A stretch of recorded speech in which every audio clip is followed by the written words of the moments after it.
So good morning guys. आज चाहिँ बिहानदेखि पानी परेर चाहिँ अहिले चाहिँ कति बज्यो भन्दाखेरि चाहिँ यु क्यान सी 11:40 भइसकेको छ। 9 बजेदेखि पर्खेको होइन, पानी रहेको छैन। आज चाहिँ मेन चाहिँ हामी चाहिँ चेन स्पकेट चाहिँ चेन्ज गर्नु जाँदैछ। यतिको लुज भएको छ चेन चाहिँ होइन।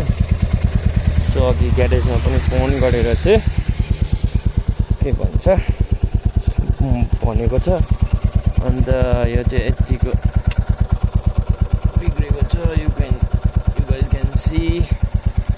सो अब सिधै हामी चाहिँ ग्यारेजमा भेट्नेवाला छ।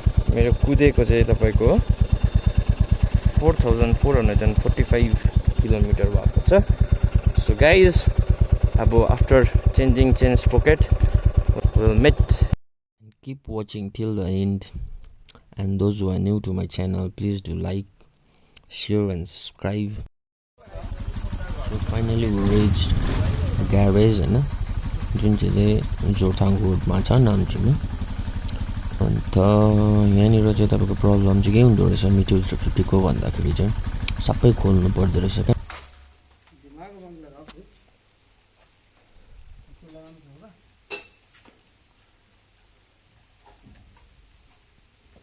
मान्छेले चेन्ज गर्दा डल्लै चेन्जै गरिहाल्छ उनीहरूले त्यो।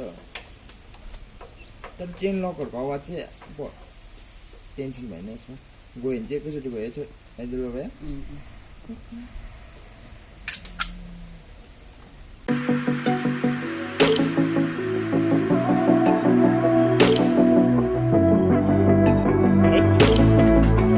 गाडीको स्पोकेट चाहिँ हालत चाहिँ यस्तो भएको रहेछ।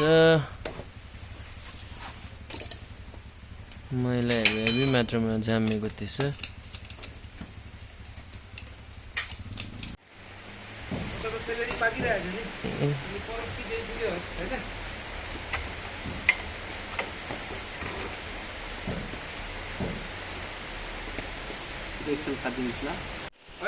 स्पोकेट सबै चेन्ज गरिसकेर चाहिँ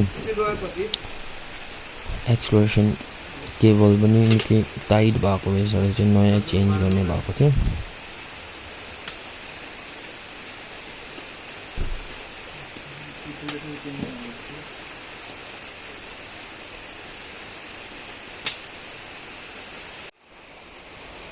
एक एक्सप्लोरेशन केबल चेंज करने के लिए मीटियर 350 में पूरा फ्यूल टैंक से लेकर सब सीट वगैरह सब कुछ खोलना पड़ता है भाई। देखिए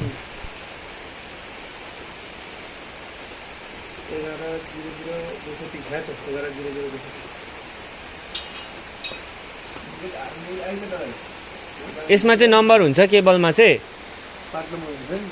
ए सबैको पार्ट नम्बर यस्तो नम्बर चाहिँ मिल्नु पर्यो है।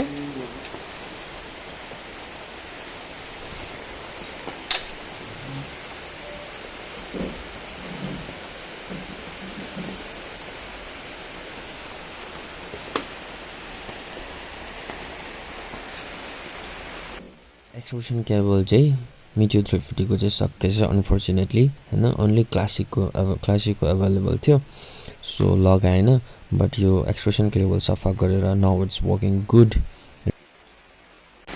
अनि चाहिँ तपाईँको भन्नुहुन्छ भने बिहानदेखि यत्तिकै कन्टिन्युअसली